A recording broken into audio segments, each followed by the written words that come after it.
প্রিয় ভাই বোনেরা, যদি তোমাদের কোশ্চেন করা হয় যে কুতুব মিনার কয়বার তৈরি হয়েছে, কি অ্যান্সার দেবে? একবার? না, একবার নয়, দুইবার। যদি বলা হয় তাজমহল কতবার তৈরি হয়েছে, একবার? না, একবার নয়, দুইবার। স্যার, আমরা তো ইতিহাসের পাতা খুললেই দেখতে পাই একবার। আপনি দুইবার কেন বলছেন? এই কারণে বলছি, কারণ প্রথমবার তৈরি করা হয় এইখানটাতে, আর দ্বিতীয়বার তৈরি করা হয় ল্যান্ডের উপর। ঠিক একই রকমভাবে যখনই তুমি ম্যাথামেটিক্সের কোনো সাম্রাজ্যে প্রবেশ করবে, যখনই তুমি কোনো পরিকল্পনা গ্রহণ করে পড়বে, তখন কিন্তু তোমার সামনে দুটো কিন্তু রাস্তা রয়েছে। আগে পরিকল্পনা বানাও, নাম্বার 2, তারপর তুমি কাজ স্টার্ট করো। ঠিক একই রকমভাবে আমরা দ্বাদশ শ্রেণীর WBC HSCর আন্ডারে 2025 সালের যে পরীক্ষাটি হচ্ছে, সেই পরীক্ষার প্রিপারেশনের জন্য একজন স্টুডেন্ট নিজেকে কেমন করে তৈরি করবে, তার পুরো স্ট্র্যাটেজি আজকে এখানে তুলে ধরছি। আজকে ক্লাসটি না দেখলে অনেক মিস করবে, কারণ আজকে তোমাদের জানাবো পুরো কোশ্চেনের প্যাটার্ন। কোশ্চেনের প্যাটার্ন জানতে গিয়েই তুমি ফিল করতে পারবে লাখ লাখ চ্যাপ্টার না, লাখ লাখ অঙ্কও না, মাত্র লিমিটেড কয়েকটা চ্যাপ্টার, কয়েকটা অঙ্ক করলেই তুমি কিন্তু সঠিকভাবে পরিকল্পনা গ্রহণ করে অ্যাচিভ করতে পারবে সাকসেসকে। পাশাপাশি এটাও জানাবো আমার দীর্ঘ 17 বছর পড়ানোর অভিজ্ঞতায় একটা স্টুডেন্ট যখন আস্তে আস্তে সামনের দিকে এগোয়, তখন অনেক তো প্রবলেমে পড়ে। টেস্ট পরীক্ষার আগে পরে অনেক সমস্যা তৈরি হয়। এই সমস্যা যারা কাটিয়ে উঠতে পারে তারা গেনার, আর যারা কাটিয়ে উঠতে পারে না তারা কিন্তু অনেক মার্কস কমিয়ে ফেলে, যার ফলে পরবর্তীকালে সমস্যা তৈরি হয়। তাই তোমাদের আমি দেখাবো কি কি সমস্যা আসবে, একদম পুরো প্র্যাকটিক্যালি।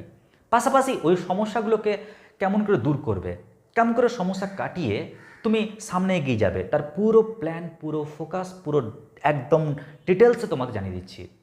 তো চলো আগে দেখাই পুরো কোশ্চেন প্যাটার্ন। দেখো, তোমরা ইতিমধ্যে জানো যে ম্যাথামেটিক্স তো পরীক্ষা 100 মার্কের হয়। এই 100 মার্কের মধ্যে ভাগ রয়েছে 20 মার্কস প্রজেক্ট, 10 মার্কস MCQ, আর 70 মার্কস হচ্ছে কি বড় প্রশ্ন, তাই তো? এইভাবে কিন্তু সাজানো থাকে। আমি প্রজেক্টের কথা বাদ দিলাম, আর আপাতত MCQটাকে আমি বাদ রাখলাম। আমি তোমাদের একদম এই পুরো ফান্ডা নিয়ে আলোচনা করব। দেখো, যখন তুমি কোশ্চেন প্যাটার্নে আসছো, তো MCQ এর ক্ষেত্রে যদি বলি, দেখবে প্রশ্নপত্র যখন তুমি ওপেন করবে, খুলবে, ক্লিয়ার? উচ্চ মাধ্যমিকের প্রশ্ন যখনই ওপেন করবে, দেখবে প্রথমেই থাকবে একের রোমান হরফে 1, রোমান হরফে 2, রোমান হরফে 3, এরকম করে টোটাল 10টা অঙ্ক। ক্লিয়ার? 10টা MCQ।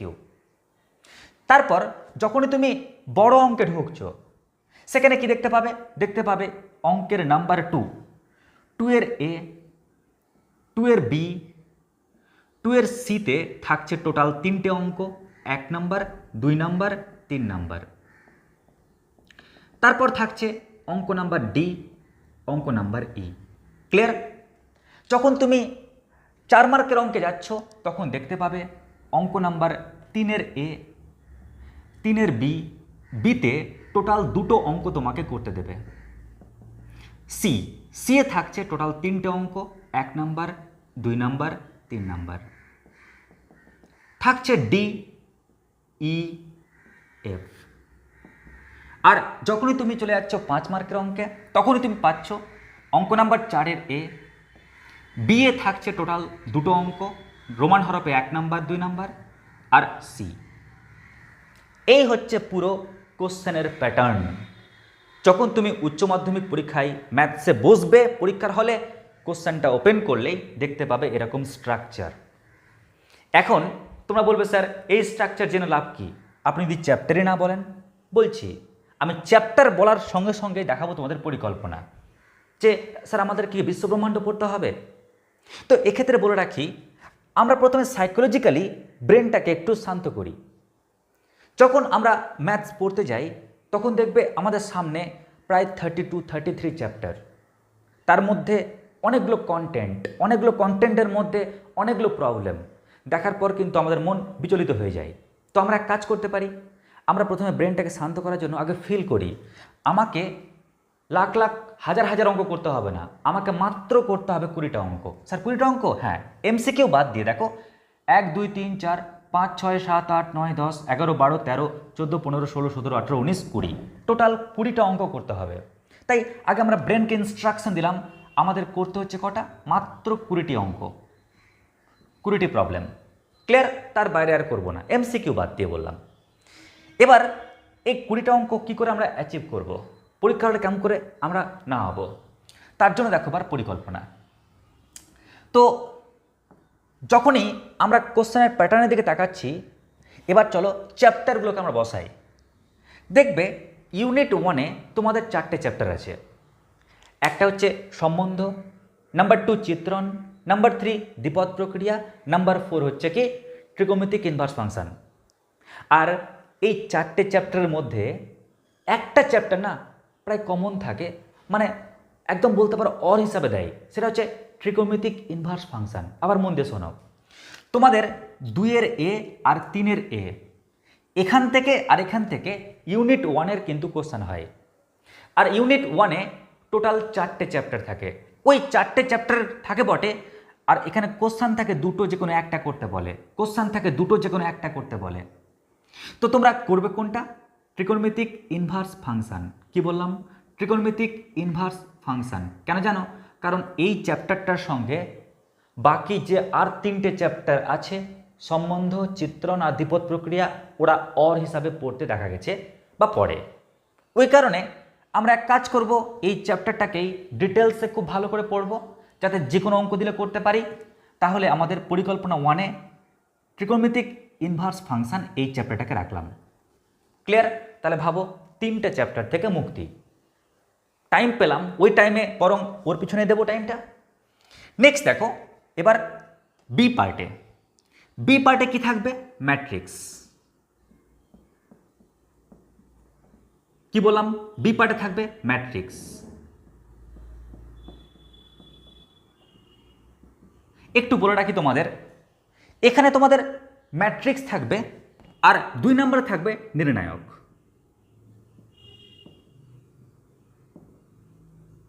পাশাপাশি বলি তোমাদের, এখানে না 2-এর বিতে ম্যাট্রিক্সের সঙ্গে নির্ণায়ক অর থাকে, আর এখানে বিয়ের 1-এ ম্যাট্রিক্সের সঙ্গে ম্যাট্রিক্স অর, আর বিয়ের 2-এ নির্ণায়কের সঙ্গে নির্ণায়ক অর। তার মানে তোমাকে কম্পালসারি এখানে দুটো চ্যাপ্টার পড়তে হচ্ছে। সেই চ্যাপ্টারটা কি, এক হচ্ছে ম্যাট্রিক্স, আরেকটা কি, আরেকটা হচ্ছে নির্ণায়ক, ডিটারমিনেন্ট।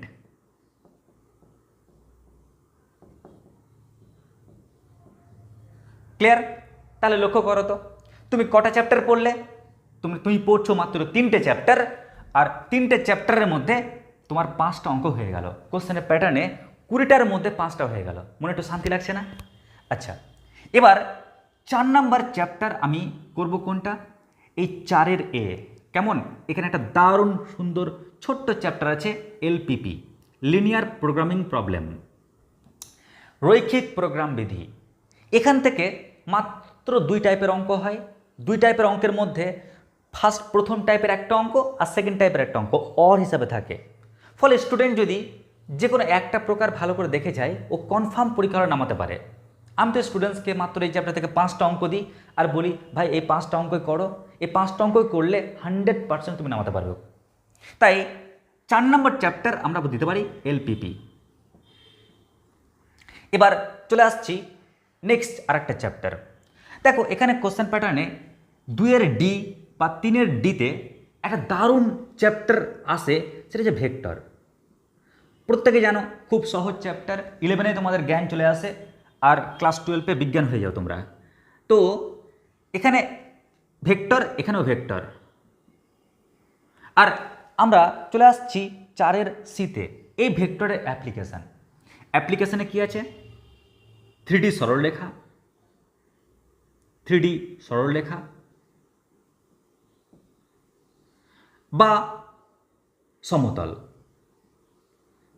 কেমন, তো 3D সরলরেখা করলেও হয়ে যায় বা সমতল করলেও হয়ে যায়, থাকে দুটো অঙ্ক, যে কোনো একটা করতে বলে। তো দেখো আমরা 5 নম্বরে তাহলে টার্গেট রাখতেই পারি, কি রাখতে পারি, ভেক্টরকে। আর 6 নম্বর চ্যাপ্টার আমি টার্গেট রাখতেই পারি 3D স্ট্রেট লাইনকে, 3D সরলরেখা।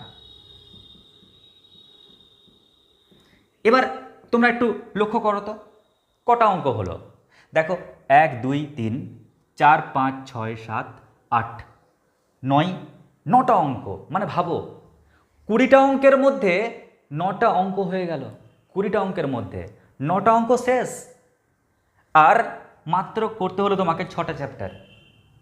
চলো আস্তে আস্তে আরও বিষয়টাকে ওই এবার আমরা চলে আসছি সম্ভাবনা। সম্ভাবনা মনে রাখবে, সম্ভাবনার ফার্স্ট চ্যাপ্টার থেকে না 2 মার্কসের জন্য খুব সহজ কোশ্চেন থাকে, যা তোমরা ক্লাস 11-এ পড়েছিলে। ওই 11 রিলেটেড কিন্তু প্রশ্ন আসে তোমাদের এই মার্কস 2 এর জন্য ইতে। কেমন? যেমন ধর এক্সাম্পল বলে দিচ্ছি, প্রবাবিলিটি অফ এ দেওয়া আছে, প্রবাবিলিটি অফ বি দেওয়া আছে, কোনো একটা শর্ত দেওয়া আছে, আর কিছুর মান চাইছে, অ্যালজেব্রিক টাইপ প্রবলেমের মতন। ফলে এই পার্টটা কিন্তু খুব সহজ থাকে। কেমন? আর আর মার্কস 4-এর জন্য যখন এফে যাবে না, তখন তোমরা এখানে সম্ভাবনার তোমরা টার্গেট রাখবে 2 ও 3 নাম্বার চ্যাপ্টার। কেমন? কেন? কারণ এখান থেকে ফার্স্ট চ্যাপ্টার থেকে একটু জটিল অঙ্ক দেয় 4 মার্কের জন্য।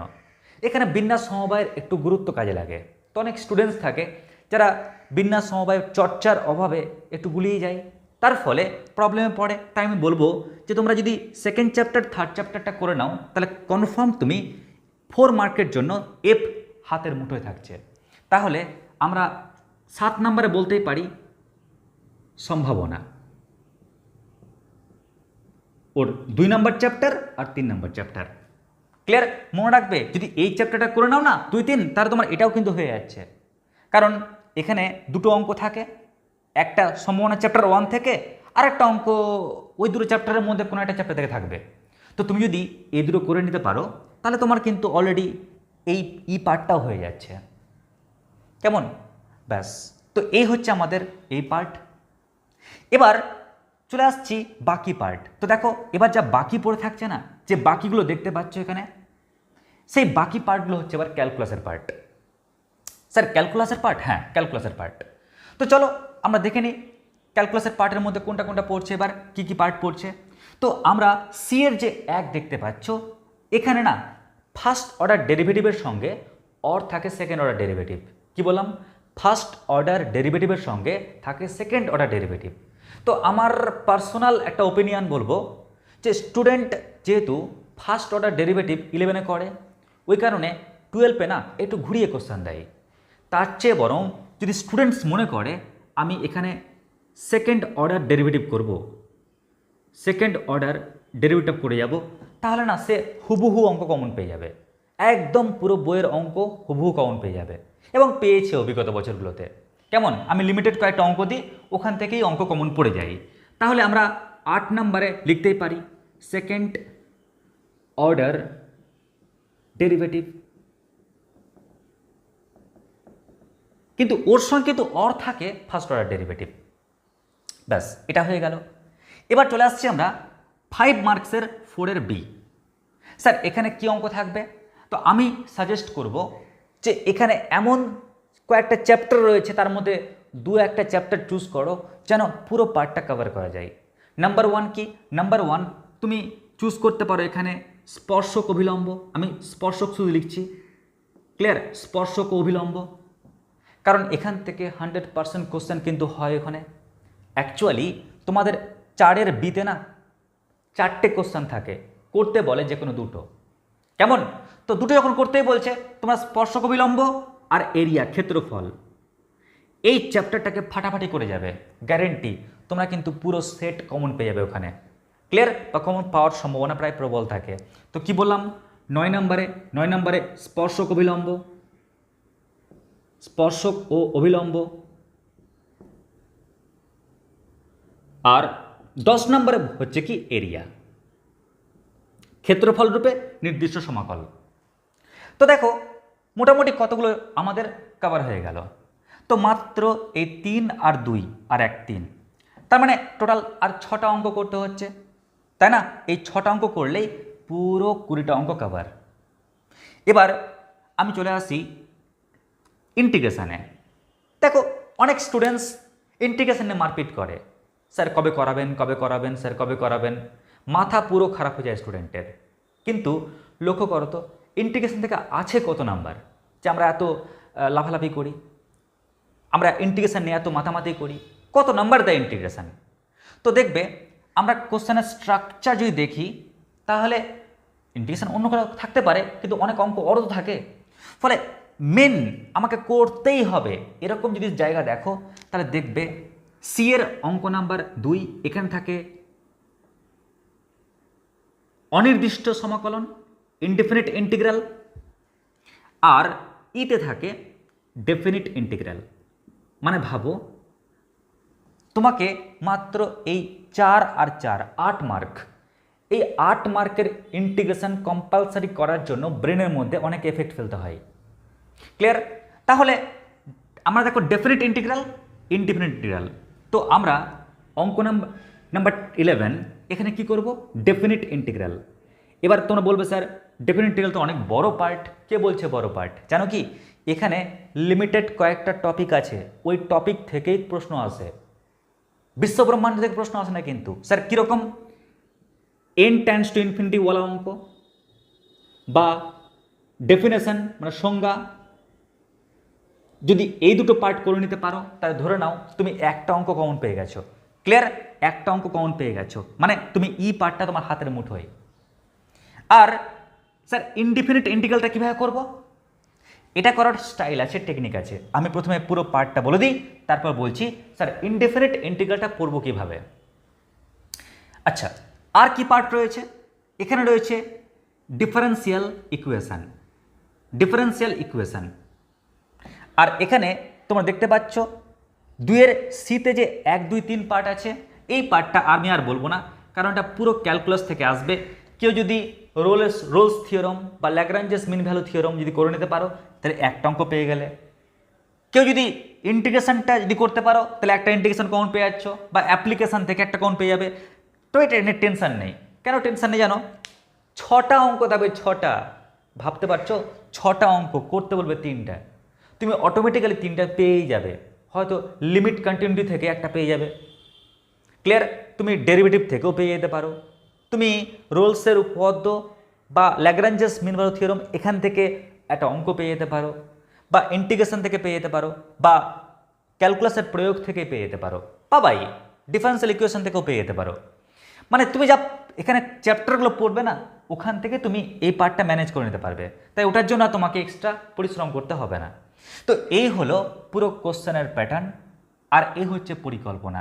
পরিকল্পনা দেখো তুমি কটা চ্যাপ্টার করছো, আলটিমেটলি তোমাকে এই 11টা কন্টেন্ট, 11টা চ্যাপ্টার তোমাকে পড়তে হচ্ছে ওই 32টা চ্যাপ্টারের মধ্যে। এবার তুমি বলবে স্যার আপনি তো সবই বললেন, একটু বলে দিন না আমরা ইন্টিগ্রেশনটাকে কি করে পড়ব, ইন্টিগ্রেশন পড়ার স্টাইলটা কি। তো দেখো ইনডেফিনিট ইন্টিগ্রাল এটা পড়ার একটা স্টাইল আছে। ক্লিয়ার? এমনি তুমি যদি হুটহাট করে পড়তে যাও তাহলে কিন্তু হবে না, তুমি পড়বে ভুলবে, পড়বে ভুলবে, এরকম দাঁড়াবে। তাই এমন টেকনিকে পড়ো যাতে যে কোনো অঙ্ক পরীক্ষায় নামাতে পারো এবং ফিউচারে তার প্রয়োগও করতে পারো। তো তার জন্য ট্রিক্স হচ্ছে কি, তুমি বেসিকটাকে জানার জন্য আগে অনির্দিষ্ট সমাকলনে যে প্রথম চ্যাপ্টার আছে অনির্দিষ্ট সমাকল, তুমি প্রথমে এই চ্যাপ্টারটাকে করে নাও। এটা প্রথম কাজ। তোমাকে সূত্র জানতে হবে, আর যাতে ইন্টিগ্রেশনটাকে আমি জানতে পারি তার জন্য এই চ্যাপ্টার করে নাও। তারপরে দেখবে অনেকগুলো চ্যাপ্টারে বিভক্ত হয়ে গেছে, যেমন পরিবর্ত পদ্ধতি 1, পরিবর্ত পদ্ধতি 2, আংশিক সমকলন পদ্ধতি, কয়েকটি বিশেষ আকারে অপেক্ষক সমাকল, এরকম যে চ্যাপ্টারগুলো ভাগ হয়ে গেছে, আর তুমি সেই ভাগে যেওই না। বরং এখানে একটা টেকনিক আছে, আমি যে কৌশলে করাই সেই কৌশলটা বলি। আমি করাই কি, আমি চ্যাপ্টার না করে আমি টাইপে ভেঙে দিই। যেমন টাইপ এ, এবার না টাইপ এটা হচ্ছে একটা পদ্ধতি, কল্পনা করতে পারবে না, ওর আন্ডারে কিছু ছদ্মবেশী অঙ্ক থাকে, কিছু ছদ্মবেশী অঙ্ক থাকে। ওই ছদ্মবেশী অঙ্ককে জাস্ট একটু টুক করে আঘাত করো, ও না টাইপ এর লুকটা নিয়ে নেয়। বেশি না, মাত্র হয়তো তোমাকে একটা লাইন খাটতে হবে, একটা লাইন খাটলে ও টাইপ এর রূপ নিয়ে নেবে। এবার টাইপ এতে তুমি শিখে গেছো, তো টাইপ এর টেকনিকে এবার অঙ্কগুলোকে সলভ করো। ঠিক একই রকমভাবে এরকম টাইপ কটা আছে, বেশি না, A B C D E, মাত্র এই 5টা টাইপ আছে। কেমন, এই 5টা টাইপ জানতে গেলেই তুমি, আর 5টা টাইপের রেসপেক্টে ছদ্মবেশী অঙ্ক রয়েছে, তো জানতে গেলেই তুমি পুরো ইন্টিগ্রেশন হাতের মুঠোয় করতে পারবে। হ্যাঁ, এরপর 6 নম্বরে আমরা দেখাবো very very important type problem, যেগুলো পরীক্ষায় আসে। বলা যায় ওই অঙ্কগুলো এদের মধ্যে ঢুকে থাকে, তবুও ওকে সেপারেট করা হয় যাতে স্টুডেন্ট আইডেন্টিফাই করতে পারে। তো এই হচ্ছে ইন্টিগ্রেশন শেখার কৌশল বা টেকনিক। স্যার এভাবে করলে আর কি লাভ হয়? লাভ হয় একটা, দেখো একটা অঙ্ক, ওই অঙ্কটা পরিবর্ত পদ্ধতির নিয়ম দেওয়া হয়, আবার ওই অঙ্কটা আংশিক সমাকলন পদ্ধতির মাধ্যমেও কিন্তু করা যায়। একটাই অঙ্ক কিন্তু, কেমন, একটাই অঙ্ক, ওকে বিভিন্ন নিয়মে করা যায়, ফলে ওই অঙ্কটা বিভিন্ন চ্যাপ্টারে ঘোরে। এবারে স্টুডেন্টস কী করে, যখন বিভিন্ন চ্যাপ্টারে দেখে ঘাবড়ে যায়, আরে এটা তো করেছিলাম এই নিয়মে। তাই আমরা এখানে আইডেন্টিফাই করতে পারবো, কারণ টাইপগুলোকে না পুরো সেপারেট করে দেওয়া হয়েছে। কেমন, ফলে স্টুডেন্টের শিখতেও সুবিধা হবে এবং তাড়াতাড়ি শেষ করতেও সুবিধা ইন্টিগ্রেশন পার্টটিকে। তো যাই হোক, তো এই হলো আমাদের কোশ্চেনের প্যাটার্ন। আর নাম্বার 2 হচ্ছে পরিকল্পনা, আমরা কোন কোন চ্যাপ্টারকে প্রাথমিকভাবে আমরা করে রাখবো। এবার চলে আসছি প্রবলেম সলিউশন এবং তার স্ট্র্যাটেজি। দেখো এখানে কি ঘটে বিষয়টি, আমি একদম পুরো প্র্যাকটিক্যাল ওয়েতে বলবো, যেটা ঘটেছে বা যেটা ঘটছে এবং ফিউচার ঘটবেও অনেক স্টুডেন্টের ক্ষেত্রে। দেখবে, তোমরাই দেখবে কেসটা কি হয়। দেখো যখন তোমরা অ্যাডমিশান নাও ক্লাস 12-এ, ধরে নাও মে মাস, কেমন, তারপর June, July, August, September, October, November, এই মাসটা হচ্ছে নভেম্বর মাস। ক্লিয়ার? স্যার নভেম্বর কেন? কারণ এই মাসে তো টেস্ট পরীক্ষা হয়। চলো, ডিসেম্বর মাস, জানুয়ারি, ফেব্রুয়ারি, মার্চ, কেমন, এই মাসটা হচ্ছে এক্সামের মাস। এবার দেখো কি প্রবলেমটা আসে। এবার এই প্রবলেমটা প্রিয় ভাই বোনেরা, আমি আমার অভিজ্ঞতা থেকে বলছি, কিন্তু আমার 17-18 বছর যে অভিজ্ঞতা, এক্সপেরিয়েন্স, স্টুডেন্টসকে দেখেছি, তারা প্রবলেমে পড়ে আবার আমার কাছে এসেছে, স্যার এরকম পরিস্থিতি, বা অনেকে হয়তো আসেনি, ফিউচারে হয়তো দেখা হয়েছে, সেই তাদের সমস্যাটা শেয়ার করেছে, তো সেটাই আমি তুলে ধরছি। দেখো কী হয় কেসটা, তোমাদের কিন্তু টার্গেট এটাই থাকতে হয়, যখন নভেম্বর মাসের টেস্ট, তখন আমরা অক্টোবর মাসে, এই মাসে আমাদেরকে পুরো সিলেবাসটাকে শেষ করতে হবে। যদি সিলেবাস শেষ নাও হয়, তাহলে কিন্তু এই প্যাটার্নটাকে শেষ করতে হবে, যেন তুমি পুরো প্রায় 100% তুমি অ্যাটেন্ড করতে পারো। ক্লিয়ার? মানে এই 20টা অঙ্ক যেন অ্যাটেন্ড করতে পারো, মেন কথা। তোমাকে ওরকমভাবে কিন্তু অক্টোবর মাসের মধ্যে রেডি হয়ে যেতে হবে। এবার এখানে কেসটা কি ঘটে, আমরা কিন্তু 3 রকমের স্টুডেন্ট দেখতে পাই। একটা কি, একটা হচ্ছে টপ স্টুডেন্ট, একটা কি মিডিয়াম স্টুডেন্ট, আর একটা হচ্ছে লোয়ার স্টুডেন্ট। লোয়ার বলতে এটাই বলতে চাইছি, যারা পড়াশোনার দিক থেকে একটু পিছিয়ে থাকে, ভাবে করে নেবো, কিন্তু কোনো কারণবশত করা হয় না। কেমন, তো দেখো এক হচ্ছে টপ টাইপ স্টুডেন্ট, একটা হচ্ছে মিডিয়াম টাইপ, আর একটা হচ্ছে লোয়ার টাইপ। যারা টপ টাইপ স্টুডেন্টস, তারা কিন্তু এই এক্সামটাকে, অর্থাৎ টেস্ট এক্সামটাকে তারা কিন্তু ফাইনাল ভেবে কিন্তু পড়ে। যারা মিডিয়াম স্টুডেন্ট, তারা কিন্তু বিভিন্ন প্রেসারে, বিভিন্ন প্রবলেমের জন্য তারা একটা লেভেলে চলে যায়। আর যারা লোয়ার স্টুডেন্ট, তাদের গ্র্যাপটা এরকম থাকে। ক্লিয়ার? তো আমি এখানে মিডিয়াম আর লোয়ার, আমি এ দুটো নিয়ে আলোচনা করছি, কারণ যারা টপ টাইপের স্টুডেন্ট, তারা প্রথম থেকে যখন পড়াশোনা শুরু করে দেয়, তখন তাদের কাছে সিলেবাস হাতের মুঠোয় থাকে এবং টেস্ট পরীক্ষা তখন তাদের কাছে ফাইনাল পরীক্ষা মনে হয়। কিন্তু এটা তো সবার ক্ষেত্রে হয় না। 100টার মধ্যে দেখা যায় প্রায় 70-80টা স্টুডেন্টসের পরিস্থিতি এই লেভেলের মধ্যে থাকে। তখন তাদের ক্ষেত্রে তাদের লাইফটা কেমন হয়, তাদের সমস্যাটা কী দাঁড়ায়, সমস্যাটা তুলে ধরছি। তারা যখন টেস্ট পরীক্ষা দেয় নভেম্বর মাসে, তখন কিন্তু তারা ফিল করতে পারে যে আরে কোশ্চেন তো কমন, প্রশ্ন তো কমন, কিন্তু হাত পা চলছে না। ক্লিয়ার? কেন? কারণ প্র্যাকটিস হয়নি, প্র্যাকটিসের অভাব, তাই আমাদের চেঞ্জ হয়ে গেছে সব স্বভাব।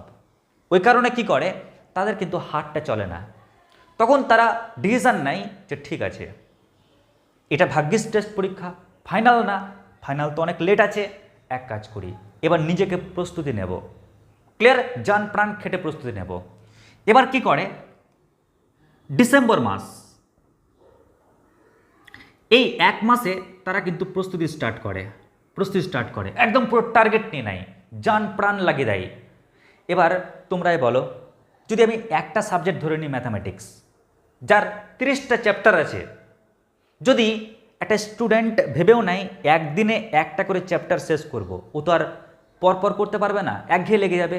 তো মাঝখানে 3 দিন করে গ্যাপ দাও বা 2 দিন করে গ্যাপ দাও, তাহলে 30/3, 30টা দিনে এক মাস, তো এক মাসকে তুমি 3 দিয়ে ভাগ করো, মানে ওই স্টুডেন্টটা গড়ে 10টা চ্যাপ্টার, মানে এক মাসে মাত্র 10টা চ্যাপ্টার শেষ করতে পারবে। আমি ধরে নিলাম, যাও ওই স্টুডেন্ট ডিসেম্বর মাস যখন এসছে তখন কিন্তু ও 10টা চ্যাপ্টার ও কমপ্লিট করে ফেলেছে। কেমন? একদম প্রপার ওয়েতে পড়ে ও কিন্তু কমপ্লিট করে ফেলেছে 10টা চ্যাপ্টার। কিন্তু ডিসেম্বরের পর সমস্যা তৈরি হয় কোথায় জানো? যখন টেস্ট পেপার বেরিয়ে যায়। কেমন? কি লিখলাম? T for test paper. যখন টেস্ট পেপার বেরিয়ে যায় না, তখন শুরু হয় স্টুডেন্টের সামনে একটা মহান সমস্যা। কি প্রবলেম তৈরি হয় দেখো, স্টুডেন্ট ও কিন্তু বইটাই করছিল। কেমন? ও কিন্তু নিজের বইটাই করছিল, ও নিজের বইয়ের স্টাডি ম্যাটেরিয়ালসের অঙ্কই করছিল। কিন্তু যখন দেখছে আমি স্টাডি ম্যাটেরিয়ালসের অঙ্ক করছি একদম প্রপার ওয়েতে, 10টা চ্যাপ্টার শেষ করেছি, বাকিগুলো শেষ করব, এই ওয়েতে যখন পড়ছে, তখন না তার টিচার বা তার কোনো গাইড বা সে নিজে বা তার বন্ধু বান্ধব তাকে বারবার বলছে, কিরে টেস্ট পেপার শুরু কর, টেস্ট পেপার করছিস? আরে ইয়ার, সব কিছু টেস্ট পেপার থেকে আসবে, ওটাই না করলে তুই কী করলি? আরে টেস্ট পেপার যখন কিনেছিস পর। বাড়িতে মা বাবা বলছে, কিরে টেস্ট পেপার কি সাজানোর জন্য, পর। এবার তুমি ভাববে সত্যি মনে হয় বন্ধু বান্ধব যখন পড়ছে আমিও টেস্ট পেপারটা শুরু করব। এবার তুমি যখন টেস্ট পেপার করছো তো দেখছো টেস্ট পেপারে 5টা অঙ্কের মধ্যে তুমি হয়তো 3টে পারলে, 2টো পারলে না। যখন 2টো পারলে না, তখন তোমার মধ্যে সাইকোলজিক্যাল একটা জ্ঞান আসবে, 2টো পারলাম না, যদি 2টো অঙ্ক পরীক্ষায় আসে, না ভাই আমি বরং বইটাই পড়ি। তখন তুমি আবার বইয়ে গেলে, যখন তুমি বইয়ে ফিরে গেলে, ওখানে এখন একাধিক প্রচুর অঙ্ক দেখতে পাচ্ছ, প্রচুর অঙ্ক দেখার পর না আবার মনটা ভটকে গেল, আরে এত অঙ্ক, টাইম কম, আমি কেমন করে করব, আর বন্ধুরা তো টেস্ট পেপার করছে, না রে ভাই না, বরং বইটা থাক, আমি টেস্ট পেপারে ফিরে আসি। তুমি আবার টেস্ট পেপারে আসলে, যখন আবার টেস্ট পেপারে আসলে, আবার যখন লিমিটেড কয়েকটা অঙ্ক পারছো না, আবার মন খারাপ হয়ে গেল, টেস্ট পেপার অঙ্ক পারছি না, কেন পারছি না? আরে ভাই বই আমার ঠিকঠাক কভার করা নাই, তাই চল বইয়ে ফিরে যাই। আবার তুমি বইয়ে ফিরে গেলে, তখন তোমাদের মধ্যে টেস্ট পেপার আর বই তোমাকে নিয়ে ফুটবল খেলে, আর এই ফুটবল খেলার জন্য তোমাদের পুরো জানুয়ারি মাস শেষ হয়ে যায়। যখন তুমি ফিল করতে পারছো জানুয়ারি শেষ, হাতে মাত্র একটা মাস, সেই মাসটা কি? ফেব্রুয়ারি। সেই মাসটা হচ্ছে ফেব্রুয়ারি মাস। এবার এই মাসে কিছু করতে হবে, না তো আমি শেষ। তখন তোমার লাস্ট ডিসিশন এটাই হয়ে যায় যে এই স্যার ওই স্যার কী সাজেশান দিচ্ছে, মার্কেটে কোন সাজেশান বিক্রি হচ্ছে, তখন তোমরা পুরোপুরি সাজেশানের দিকে ভেরো, আর এটাকেই তোমরা গুরুদেব ভেবে নাও, গুরুদেব ভেবে পড়তে শুরু করো। এবার এই সাজেশান পড়ার পর তোমরা একদম ফাইনাল পরীক্ষা দিতে যাও, আর ফাইনাল পরীক্ষাতে তোমাদের একটা মোটামুটি রেজাল্ট আসে, সেটা নির্ভর করে তুমি কতটা অ্যাটেন্ড করতে পেরেছো তার উপর। এটাই কিন্তু চলে প্রত্যেকটা স্টুডেন্টের লাইফে। কিন্তু অ্যাকচুয়ালি কী করে পড়লে রেজাল্টটা ভালো হবে আর এই সমস্যা থেকে দূর হতে পারবে, চলো এবার আমি সেই দিকটা দেখাই, যেটা আমি আমার স্টুডেন্টের জন্য করে থাকি। আমি যেটা করি সেটা হচ্ছে যে ভাই, আচ্ছা এটা সলিউশন, হ্যাঁ। আমি যেটা করি সেটা হচ্ছে কি, যখনই নভেম্বর মাস পার হয়ে যায় তখনই আমি বের করি ক্র্যাশ কোর্স। কেমন? একদম পুরো পাওয়ারফুল ক্র্যাশ কোর্স, দারুণ ক্র্যাশ কোর্স, ওয়ান শর্ট ক্লাসের মাধ্যমে যে কোনো অঙ্ক তুমি করতে পারবে। কেমন? সেরকম ক্র্যাশ কোর্স, এরকম না যে খালি ইম্পর্ট্যান্ট অঙ্কই থাকবে। ক্লিয়ার? ইম্পর্ট্যান্ট অঙ্ক এক্সপেরিমেন্ট করে একদম নির্ধারণ করা হয় যে কোন অঙ্ক করলে গেলে বাই চান্স ওই অঙ্কটা না পড়লেও যেন ওরকম টাইপের যে কোনো অঙ্ক পারা যায়। এরকম এক্সপেরিমেন্ট করে কিন্তু অঙ্কগুলোকে নির্বাচন করা হয়, নির্বাচন করে সে ক্র্যাশ কোর্স করানো হয়। এবং আমি যদি আবার এখানে পার্ট ভাগ করি, ধরে নাও নভেম্বর, ডিসেম্বর, জানুয়ারি, ফেব্রুয়ারি, মার্চ। কেমন? তো আমাদের টার্গেট থাকে একটা স্টুডেন্টসকে আমরা ঠিক 2 মাসের মধ্যে সেই ক্র্যাশ কোর্সটাই কমপ্লিট করে দেবো, এটা গ্যারেন্টি। কেমন? 2 মাস টাইম লাগবে, ওই 2 মাসে আমাদের পুরো পরিকল্পনা অনুযায়ী পুরো চ্যাপ্টার কমপ্লিট হয়ে যাবে। ক্লিয়ার? তো ক্র্যাশ কোর্স এটা থাকলো। নাম্বার 2 হচ্ছে, স্যার এটা তো করলেন, এবার টেস্ট পেপার স্যার এটা কী করে করবেন? তো টেস্ট পেপারের ক্ষেত্রে আমরা একটা কৌশল ব্যবহার করি। কীরকম কৌশল ব্যবহার করি? একটা কৌশল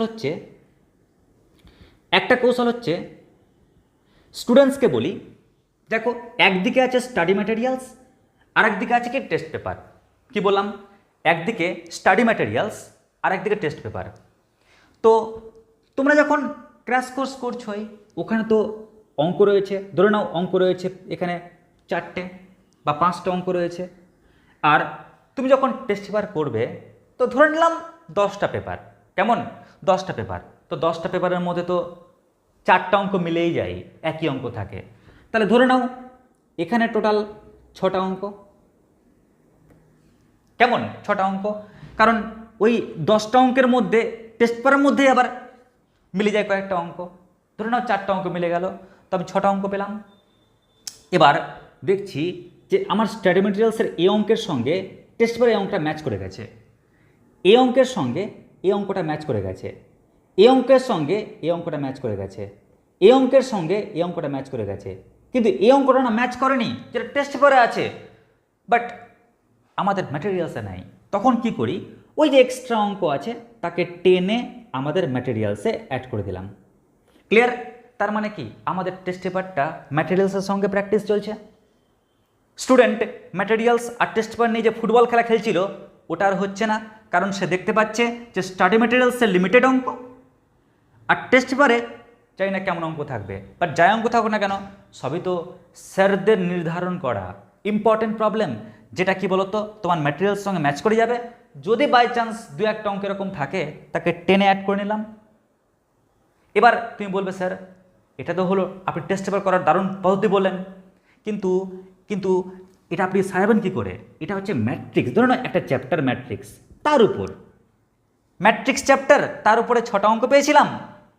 আমি ম্যাট্রিক্স চ্যাপ্টারের উপর টেস্ট পেপারের অঙ্কগুলো সাজিয়ে নিলাম, কারণ তোমরা জেনে ফেলেছো টেস্ট পেপারে কোন জায়গায় ম্যাট্রিক্সের অঙ্ক থাকবে। পেজ উল্টাবে পাটাপাট অঙ্ক করবে, পেজ উল্টাবে পাটাপাট অঙ্ক করবে। এবার বাকি যে আর 5টা বা 10টা মতন পেপার থাকবে টেস্ট পেপারে যদি 20টা পেপার থাকে, 10টা পেপার সাজালে আর বাকি 10টা পেপার কী করবে? তোমরা এক্সাম দেবে। কেমন? এক্সাম দেবে। কোন মাসে এক্সাম দেবে? ওই এক্সামটা তুমি স্টার্ট করবে পুরো ফেব্রুয়ারি মাস থেকে, একদম পুরো টানা এক্সাম। স্যার এই এক্সামটা কেন দেব? টাইম ম্যানেজমেন্টের জন্য। বা তুমি জানুয়ারি থেকে স্টার্ট করলে টাইম ম্যানেজমেন্টের জন্য, যাতে তুমি ফিল করতে পারো যে 3 ঘন্টার মধ্যে তোমার হাত কাঁপবে না এবং তুমি পুরো পেপারটা কমপ্লিট করতে পারছো। তো এই হলো আমাদের আজকের ক্লাসের পুরো ফান্ডা। আশা করছি বুঝতে পেরেছো। তাহলে কি বললাম? একদিকে বললাম পুরো কোশ্চেন প্যাটার্ন না জানলে তুমি কিন্তু সিদ্ধান্ত নিতে পারবে না যে কেমন করে আমি গেমটাকে খেলবো। নাম্বার 2, পরিকল্পনা। হতে পারে প্রচুর চ্যাপ্টার, কিন্তু তোমাকে সিলেক্ট করতে হবে মাত্র 20টা অঙ্কের জন্য মাত্র 11টা চ্যাপ্টার। পাশাপাশি ইন্টিগ্রেশনটা কী করে শিখবো তার টেকনিক বললাম। আর আমরা দেখলাম প্রবলেম সলিউশন স্ট্র্যাটেজি, যে একটা স্টুডেন্টের কী প্রবলেম আসতে পারে। দেখলে যে অক্টোবর মাসে আমাদের কিন্তু এই স্ট্র্যাটেজি কমপ্লিট করা উচিত, যাতে নভেম্বর মাসে আমরা পুরো ফাইনাল হিসাবে খেলতে পারি। যদি না হয় তাহলে তোমরা কিন্তু নিজেকে ডিস্ট্রয় করে দিও না, তোমরা কোনো ভালো গাইডের হেল্প নাও। কারণ জানো প্রত্যেকটা টিচার কিন্তু ভালো তোমাদের গাইডেন্স দেবে, এরকম না যে তুমি আমার কাছে গাইডেন্স পাবে। প্রত্যেকটা টিচার তার এক্সপিরিয়েন্স থেকে তোমাকে সঠিক গাইডেন্স দেবে। ফলে যখন তোমরা গাইড নেবে তার আগে একটা সমস্যা আসে, সেই সমস্যাটা শেয়ার করলাম। কি সমস্যা? স্টুডেন্টস নিজে ভাবে যে কারো গাইডেন্স প্রয়োজন নেই, অনেক স্যার অনেক হেল্প করেছে, এবার নিজে পড়বো। আরে ভাই নিজে তো পড়ো, কিন্তু পড়তে গিয়ে যেটা সমস্যা দাঁড়ায় যে তুমি পড়তে শুরু করলে হয়তো 1 মাসে 10টা চ্যাপ্টার পড়লে, যখনই টেস্ট পেপার বেরিয়ে গেল তখন টেস্ট পেপার আর বই তোমার সঙ্গে গেম খেলবে, ফুটবল খেলবে, একবার তুমি ওদিকে যাবে একবার এদিকে আসবে, তারপর লাস্টে পরের মাসে সাজেশনের উপর হেল্প নিয়ে পরীক্ষা দিতে যাচ্ছ। কেন? তার চেয়ে বরং আমার যে ওপিনিয়ন, আমার পড়ানোর যে কৌশল, সে অনুযায়ী যদি আমি বলি, দৃষ্টিভঙ্গি দিই, ভাই তোমার সমস্যা হয়েছে, নো প্রবলেম, তুমি এক কাজ করো, তুমি বরং এখন পুরো ডিটেলসে পড়তে গেলে সময় লাগবে, তাই ডিটেলসেও পড়া হবে, পাশাপাশি প্রবলেমগুলো, ইম্পর্টেন্ট প্রবলেমগুলো করা হবে। তার জন্য স্পেশাল ক্র্যাশ কোর্স, এমনি ক্র্যাশ কোর্স না যে অঙ্ক দিলাম আর তার উত্তর করলাম, স্পেশাল ক্র্যাশ কোর্স যেখানে হালকা কনসেপ্ট দিয়ে পুরো অঙ্ক সলভ করা থাকবে, এবং সেই এমন অঙ্ক সলভ করা থাকবে, সেই অঙ্কগুলোর মাধ্যমে যেন তুমি নিত্য নতুন অঙ্ক সমাধান করতে পারো, বা আননোন কোনো অঙ্ক আসলেও সমাধান করতে পারো। কেমন? সেই ক্র্যাশ কোর্সটা তোমাকে করানো হবে। ক্লিয়ার? এই 2 মাসের মধ্যে পুরো কমপ্লিট হয়ে যাবে। এবার যখন ক্র্যাশ কোর্স চলবে তার আগে তো টেস্ট পেপার চলে আসবে। এবার তোমার লাভ কি? ক্র্যাশ কোর্সের যে ম্যাটেরিয়ালস থেকে যে ইম্পর্টেন্ট প্রবলেমগুলো রয়েছে, আর স্যার তোমাকে টেস্ট পেপার থেকে চ্যাপ্টার ভিত্তিক অঙ্ক সাজিয়েও দেবেন। তুমি জাস্ট দেখে নাও যে সেই অঙ্কগুলো তোমার ম্যাটেরিয়ালসের সঙ্গে কোনটা ম্যাচ করছে না, যেটা ম্যাচ করছে না তাকে টেনে নাও, ম্যাটেরিয়ালসে অ্যাড করে দাও, তারপর এই ম্যাটেরিয়ালসটাকেই বারবার প্র্যাকটিস করো।